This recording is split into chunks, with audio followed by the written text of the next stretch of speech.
So, compensatory acceleration training, what am I talking about? So what I'm talking about is coming up with some kind of way that will both force and encourage a person to drive through the full range of motion as fast as possible in a concentric fashion. That is to say, what is a holdback to a, let's talk about a normal dip. What's a holdback to a normal dip? Well, even though you may move up to a level of strength where you can add weight to yourself, at the end of the range of motion, you're still slowing down, so you're still not expressing that full concentric capacity. Could it be argued that a weighted dip is better than a body weight dip? Yeah, in some ways it can. Yes, you're stronger if you can do a weighted dip, totally get all that. But you're still, no matter how strong you get in the weighted dip, you're still not reaping all the benefits that you could out of the dip because you have to slow down at the end of the range of motion. And at the end of the range of motion, you are in fact stronger in a biomechanical sense. There's a number of ways around that. Today, I'm utilizing the ARXFit. There's a lot of positives to the ARXFit on the eccentric side, but I think one of the things that's overlooked is the benefits that you get on the concentric side. That being the ability to pull, or in this case pull or push, as fast as humanly possible against an object that's not going to move any faster than what you have it the speed set at. Conversely, and I'll walk over here and show you my dip setup real quick. Conversely, I can kind of get away with the same thing with bands, although it's not as precisely dialed in. The positive to bands is I can move at a faster rate.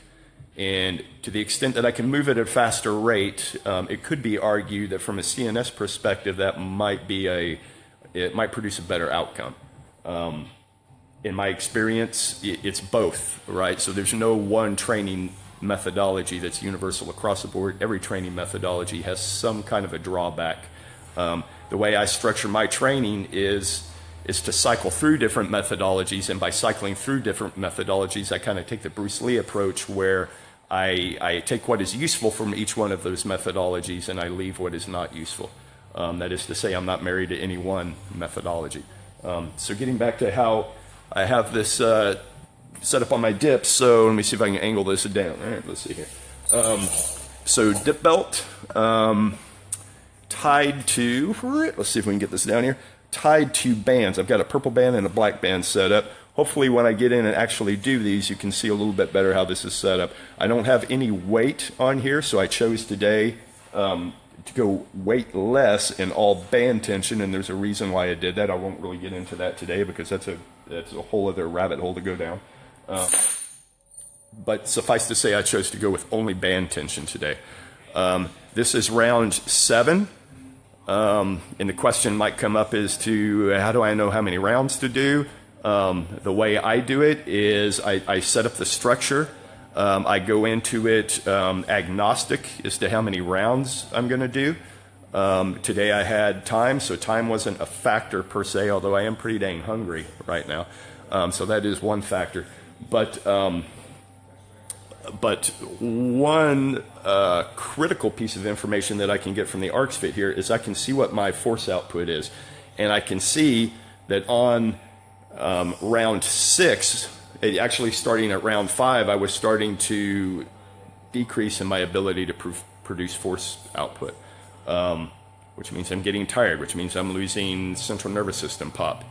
At the same time, I was also losing snap in my ability to come up at a fixed rate. This is way more subjective, obviously, but I am losing snap in my ability to come up in the dip. So my dips are slow compared to when I first started off. They were nice and snappy. So subjectively, I can tell that I'm slower there.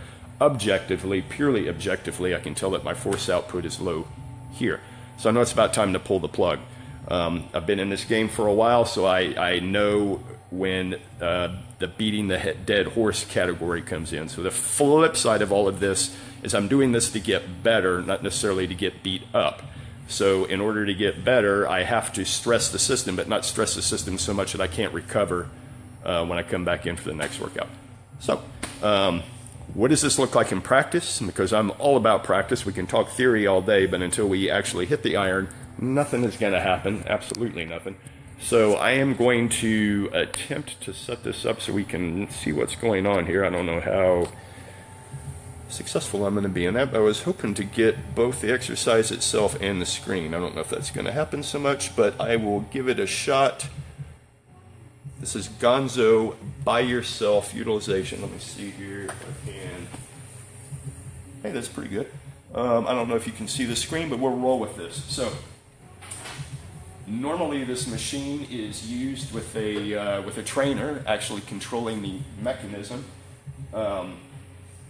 Obviously, I don't have anybody in here at almost 9:40 on a Sunday night. I can't imagine why, but no one else is here. So I'm going to have to operate this myself. You can't see, but I'm actually utilizing my heel to press down on the lever here, which is going to cause this mechanism to lower at a fixed rate and move up at a fixed rate.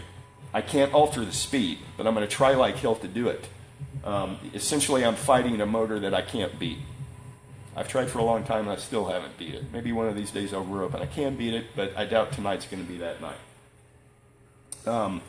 So this is going to be a little bit more awkward than it would be if I had somebody here to work me through it.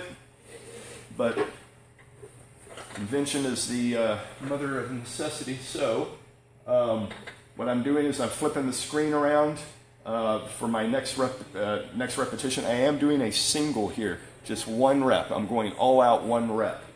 When I get over to the dips, I'm going to be doing 3 reps all out. And you might say, 1 rep, what? But these are full, super high intensity.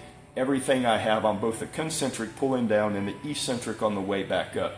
And I know that probably means nothing unless you've been on this equipment, and I can tell you maximizing your force output throughout the full range of motion, both concentrically and eccentrically, is taxing, even though it's only 1 rep.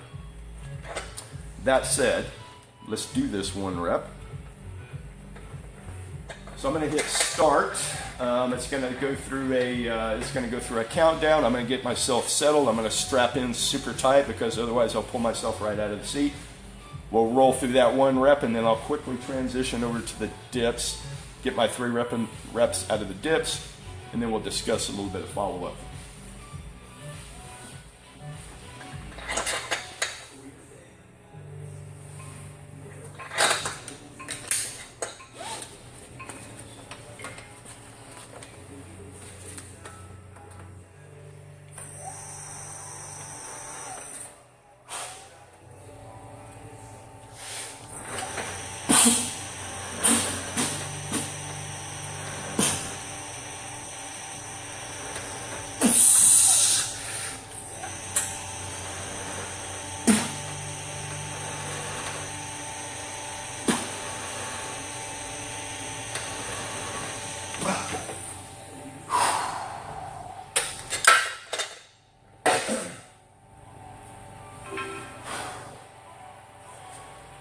Okay, so I don't know if you guys can see the screen or not, but the gray line, if you can see any of this, the gray line is the repetition that I did prior, and the blue line is what I just did.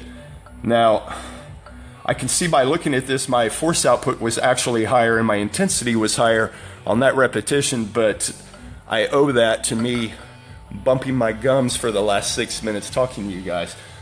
But otherwise, there's no way I would have bettered my force output. That was just due to a long rest time. So I now am going to transition over to the dips. And by the way, that's why I film these at the end, because I know my intensity's about shot, and I know this is going to be the last set anyway. Okay, dips. Hopefully, you guys will be able to see all this. So I've got the bands underneath the legs of the dip apparatus. I'm going to do 3 repetitions. The idea is to come down fast stop immediately, under band tension, stop immediately, reverse direction, come back up as fast as possible, hold and squeeze. Okay?